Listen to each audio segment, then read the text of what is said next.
Kitchenroom Productions.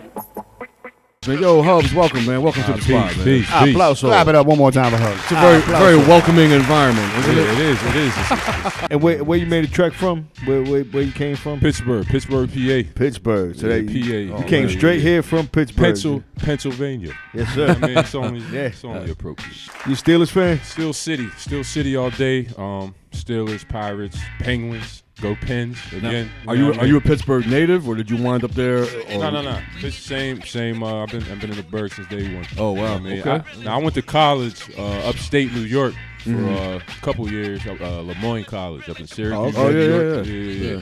Played ball up there. Oh, word. And then I ended up going back to Pittsburgh. Were you rhyming in school? Were you like the MC guy on the campus? Were you that guy? I was an athlete. Like for me, I always had the musical thing because, like, it's a family thing as far as the music. Like, my grandfather, jazz musician and all that. My mother played instruments. I played instruments as a kid. Oh, but, like, I was an athlete mainly. Like, that was my primary shit. You know what I mean? Sports. And so I always could write some shit. I always could pen some shit. Somebody somebody want to hear some bars or whatever. I could always do whatever, but I never really took nothing. I didn't take it seriously. Like, I never put a project out. Nothing like right. that. Like, did you ever let anybody hear anything, and then they were kind of like, "Yo, you should do something with this shit"? You probably heard that a lot, right? That's really what was the motivation. That's what got me. That's what made me get serious. Like that's what it got. Like, because I was approaching my 30s. It was like, yo, you don't want to waste your talent. You know what I mean? So it was kind of this thing like, yo, well, before I exit my 20s, let me just get this. You know what I mean? Let me just. So around that time, take a stab at it. Who were you listening to in Pittsburgh around that time? So what's that? That was around 2010. So around that time in Pittsburgh. So wait a minute, you started in 2010? Taking it serious? That's when I put my first shit up. Oh, 2010. Okay. Wow, so it's pretty recent. I mean, in the grand scheme of things, yeah. Crazy. As far as officially like rhyming on and putting projects out, like I recorded shit, whatever, like probably from like 2006 maybe, but like my first project came out 2011. That was Modern Vintage Part 1. Okay. But since then, I put out 10 projects. You know what I'm saying? Staying busy. So once you got the ball rolling, that was it. Once I got in, I just felt the groove. You know what I mean? And I kind of like made up for lost time, but I didn't see it as lost time because it's just like timing is always just what it is. Like it happens when it happens. Right? Exactly. Yeah. So I'm a '90s cat. I'm class of '99 high school. So for me, my earliest memories of like just hip hop in general. I got a brother that's 6 years older than me, so it was like EPMD, LL, all right. Like, and then like when I really started like getting into it and listening and like being able to process the shit, it was like Tribe. Then I didn't even fuck with West Coast shit at the time. Like Far Side was ill to me at the time. It's hard not to. Far Side's dope. Come on. And then like at the time, like the industry, I hate to call it the industry, but just like music in general, for lack of a better term, we said it all the time here. Like you would see the ill shit like on MTV, you know what I'm saying? Like in those times. Yeah. So for me in those times, it was obviously Wu-Tang, Nas, all the main dudes. But then after that, it kind of shifted into, Duck Down shit, Doom shit. Yeah. I mean, you saying 99, so you might have kind of missed like the whole indie movement, like the underground hate, for lack of a better term. Like when shit started really getting commercialized, was there, because I know like here in New York, like in this part of the country, that was when the whole underground movement started. Yeah. Did that kind of thing exist in Pittsburgh? Was it that kind of a scene? Or? Well, Pittsburgh, for me, I was always like an outlier listener of hip hop. But in Pittsburgh, I would say, well, let me first say this. I saw the shift myself, I would say around 97, 98, around that time. Like before that, I feel, I don't know, shit was just more authentic. You felt the shift around like 98. Yeah.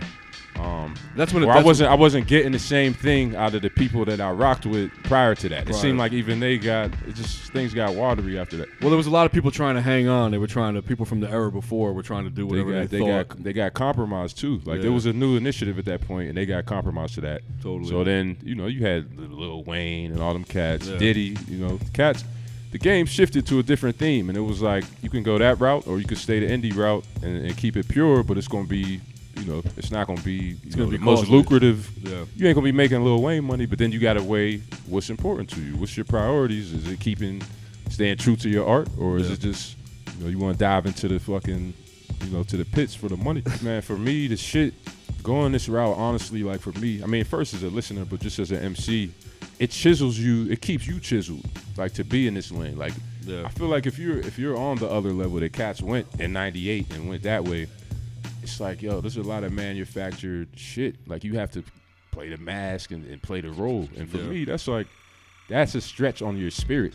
You know what I mean? Totally. And like when you're indie, this is your lane because that's what life is, though. Life is your lane. Like, you're not supposed to be living under somebody else's shit. You know what I mean? And you can't. For me, it seemed like you can't do that. But in the '90s, you had that freedom. Like the game still provided like that creative freedom because they were still building the value of it. Like, they didn't know what rap music, quote unquote, was going to turn into. They just building this shit like, oh, this is dope. And then they got to a point when Caps was like, we can make some money out of this shit. So, and then a formula was created. Yeah. 97, 98, I was definitely listening to a lot of Redman, and I want to shout that out while I'm in Jersey. Oh, shouts to Redman. Clap it up for Redman. He's top 5 dead or alive in my book. He's been here. He snuck up on us one night here. Muddy Waters was definitely getting heavy rotation at that time. 97, 96. Well, that was 96, I believe. I know you're here, so that shows me you're serious. And you was on a Sirius XM, and you're traveling, you're doing your thing. Yeah. But how serious is it? Do you want to like really go to the next level with this, make it a career? I don't. The level thing, I feel, is just like you don't approach it. You're already in the levels when you're making the art. Like that's the level. Well, touring. There's another level. There's a whole nother level to it. When I say another level, I don't mean industry. I don't mean like I'm saying paying your bills with this. Right. Well, for me, the first level is making sure my levels is correct. So that's what I guess the first part of my music journey was all about. Just making sure you get your levels correct. Important. Know what the hell is going on out here. Know how this shit is set up. Know what the themes. So I went through that chisel, and then it became like, you want to expand, but it's like, how do you expand? You're not, I'm not going to be the dude that like we just discussed. I'm not going to go for the major deal. I don't even think that's something that would be in the cards for me. That's not even a thing anymore. That's not in my cards anyway. I'm not that type of. Right. Even though in Pittsburgh, that's really what the vibe is, because obviously you got Wiz, you had Mac, they had a lot of mainstream success. So that's what the climate is in Pittsburgh as far as like what an MC's perspective is, and what the goal is. I've always been the outlier, number one, because I'm a little older. And number two, just the wave I'm on. But I would certainly love to travel the world and tour and do like that. But I think those are things you have to arrive at in your levels. Like you can't just draw it up and say, yo, I'm going to do that because I think I'm ill enough to do that. You could go do that and you get your whole head fucked up. Yeah. I'll be honest with you, man. I think that people from what I've seen over the years, the people that approach the craft the way you do are the people that it winds up working out for. It might take time. That's I have a song one day at a time. But I'm the dude that figures I'm okay with things taking time while I figure shit out. I don't want to be the plastic dude out here fucking rushing to some goal that you might not even measure with the goal. What is your goal based on? What is success to you? What is meaning? What is the meaning of this shit? It's all relative. It takes time for you to solve that. That takes maturity. And if you're an artist and you play around with that shit, these are waves. They're sound waves. Like, you can't just do anything within a domain where you're dealing with the air and sound waves. Like, you know what I mean? It's a very spiritual situation. Yeah. So for me, if it's a career thing, it has to be a career situation that is on the same level as how I see it spiritually. Yeah. You know what I mean? Because otherwise, what are you doing other than crossing your wires? Like, you know what I mean? It's a setup for failure already. Normally, like the kind of things you were talking about, like the spirituality and all those kinds of, I don't want to say esoteric, but kind of like eclectic. But like that's the kind of thing you normally don't hear from athletes. Usually, it's like the one side of the brain or the other kind of a thing. Well, for me, it's like I was able to unpack a lot of the programming that comes with being an athlete, and a lot of the what I call programming. And just the culture of it, there's false values. There's a lot of false values and false power within a lot of the concepts of sports and a lot of the things you're doing within sports. Right. A lot of the rewards you get without putting certain work in. Like, there's a lot of lessons that can damage you. And for me, I saw a lot of dudes go by the wayside off of that type of shit. They got the rug pulled out by life. Like, for me, when I had a kid young, I had to see reality. Well, it grows you up. That's how I got the name. I was a young dad too. I don't even need to continue. You know what I'm saying? I saw reality though. You know what I mean? And it was like, okay, it was a shift for me. But by the time I was 23, 24, now I have a 5-year-old kid, and I've been doing it for a minute. Right. While a lot of cats was just wrapping up their college basketball career, and it's like, they're, you know what I mean? They weren't mature at that point. You know, and they got programmed and fucking. You know what's the zapped irony about all that is that you left college to handle your, family things. But he still and your finished. And I responsibilities. transferred and finished. He's still though. finished. But here's the crazy He part. did finish, yeah. College players are about to get paid right now. You know the whole thing that's changing right now. I don't see it happening yet. yeah, I don't it's see gonna- it it's gonna happening happen yet. soon. I don't see it happening. I more so lost the. I don't want to say lost the love like I didn't like basketball anymore, but when you're playing on a high level of any sport, you have to be channeled to that. And for me, at 19, 20 years old, like, and having a child, I couldn't divide the channel like that. Like, either your game is going to be distracted or you're going to be a halfway shitty father. So you got to pick one way or another. A lot of dudes go this route, and it's like my coach was telling me at the time, like, "Yo, Jamar, you're on scholarship. You stayed 4 years, and your son's not going to remember these times." I think our stories are No, very they similar. do. They do remember.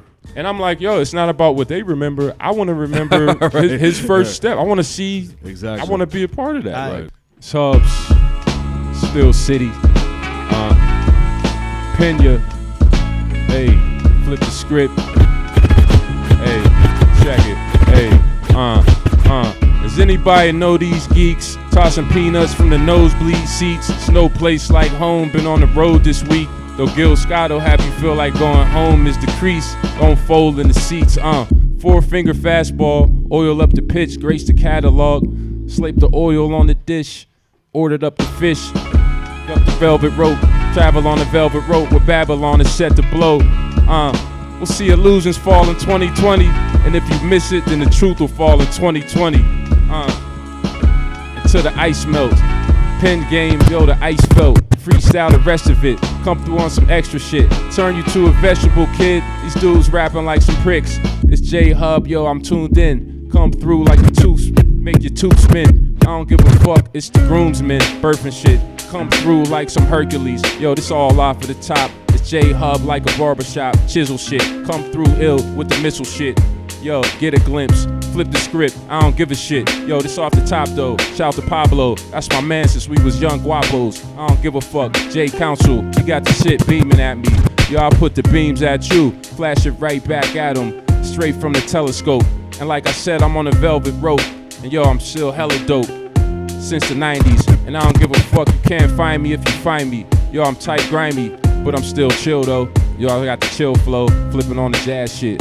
Y'all niggas ass is shit. Yo, go and find an ass to kiss. Yo, that shit looking plastic, kid. Yo, this off of the top. J-Hub, see me off of the block. I don't need that, I don't need G-Packs. Yo, I got the brand though, come with your grams though. Cause I don't give a fuck, yo, the grams is O. Yo, hey, and where the flow go? Act like you don't know. Used to rock polo, now I rock my own label. And I don't give a fuck, it's no label. Double entendre, still off the top shit. Chill with your mama in a sauna.